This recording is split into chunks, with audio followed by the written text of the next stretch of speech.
So on March 3rd, 2023, Colorado became the sixth state, right, the sixth state to authorize licensed clinical psychologists with additional specialized training to be able to prescribe psychotropic medication.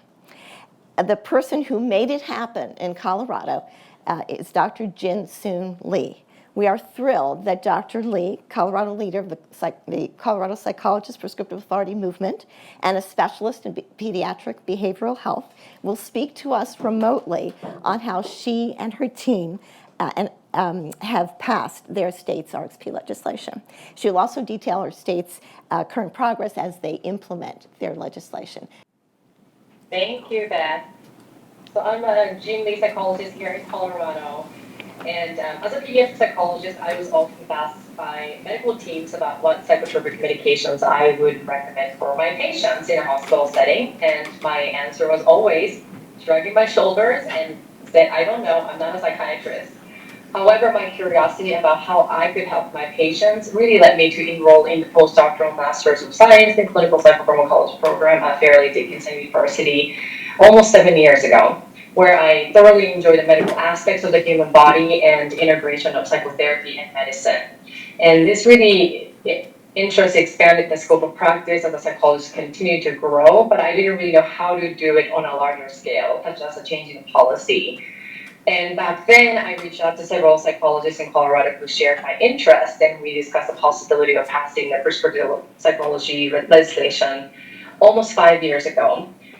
And then fast forward to May of 2019, about 4 years ago, I reached out to the president at the time of the Colorado Psychological Association about my interest in pursuing the prescriptive authority policy making, and subsequently, again, later that year, I introduced myself to the board and shared my idea.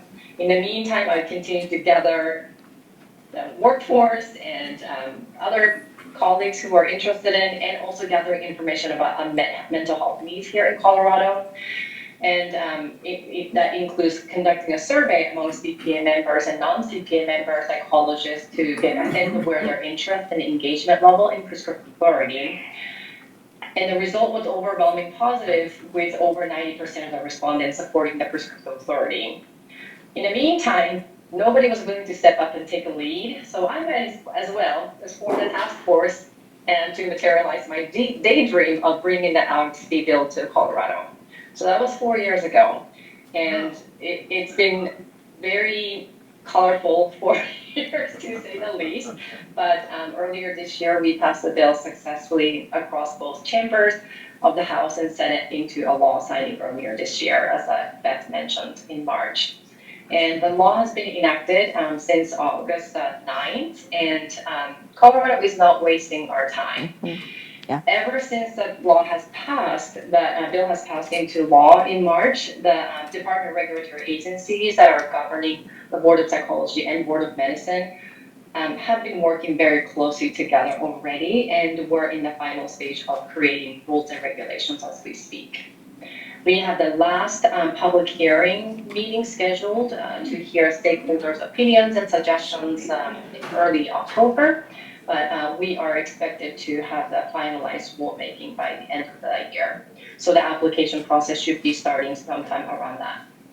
So it's very exciting, and I was not expecting this would be so successful the first time all around, but I absolutely could not have done it without everyone's support and ongoing guidance from everyone, including Beth. So thank you so much. Thank you, Jin, so much. For having me here. You did a tremendous job, and welcome to the community of states who have prescriptive authority. And we all look forward to continuing to work collaboratively with you as all of us grow in our prescriptive initiatives, not only around the country, but around the world.